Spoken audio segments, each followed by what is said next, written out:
Okay, check this out. Turn signals. Sweet, nice and cleanly routed through the bars right there. Had to clearance this clutch perch right there, and I got this idea. I'm not even gonna act like I made it up on my own, and I don't think the guy Richard, who I got the idea for, made it up either, but I do need to give him credit because he's the one who told me about it or posted about it online.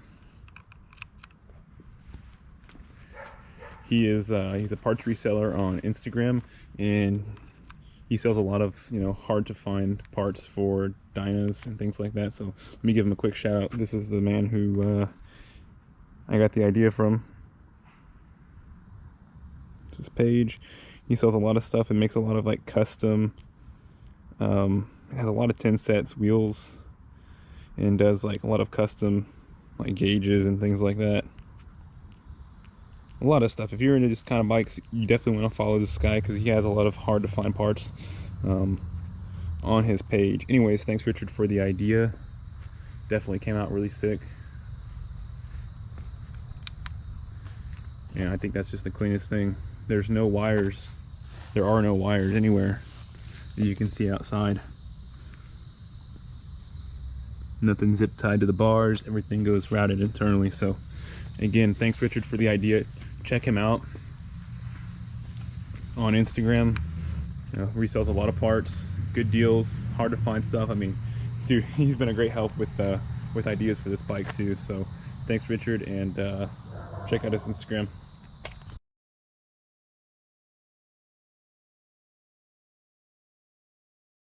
Actually, I'm in the middle of installing some T-bars right now, and we're going to be relocating the turn signals using these Drag Specialties turn signals. It's going to be super low profile, and basically remove these big ones sitting on the bike.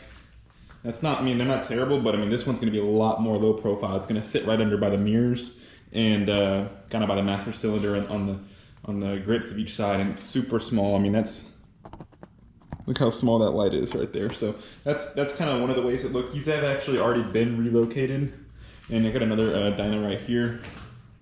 These are routed not even through the bars. I had to zip tie them to the bars. Perhaps with the way I'm going to do it on this bike, I could do it to this bike and route these through the bars, but it's going to look a lot cleaner. Basically, it's going to be just a little smoked light right here.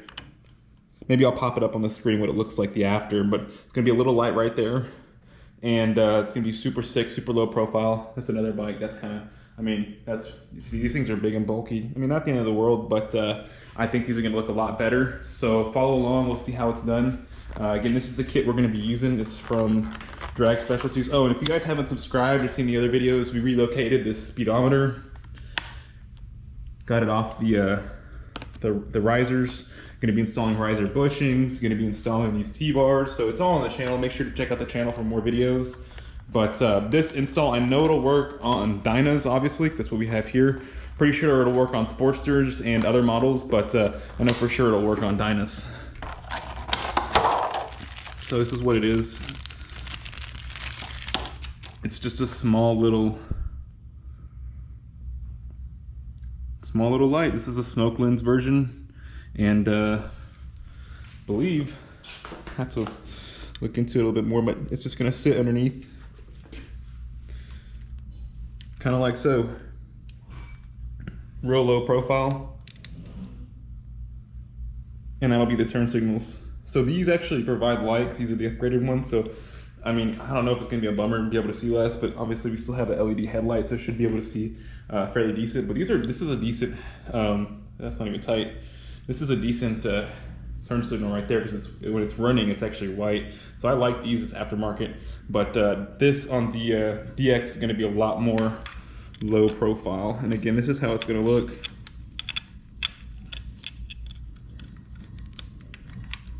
Basically had that little piece right there under the bars. It's gonna look great. So basically gotta figure out how to wire it in.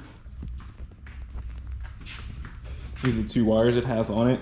I've already fished out, if you haven't seen the T-bar install video, fished out the wires from the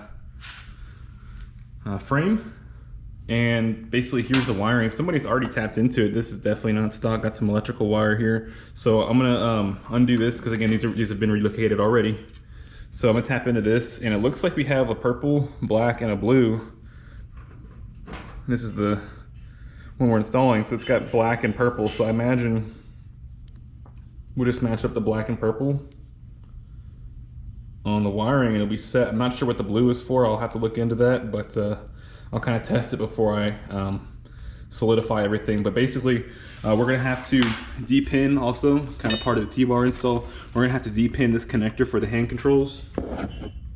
De-pin that, and then basically put all these wires together, like tape them together, and then pull them through the bars without that connector. They're gonna go in through here, and they're gonna pop out right here. So it's all gonna be internally routed.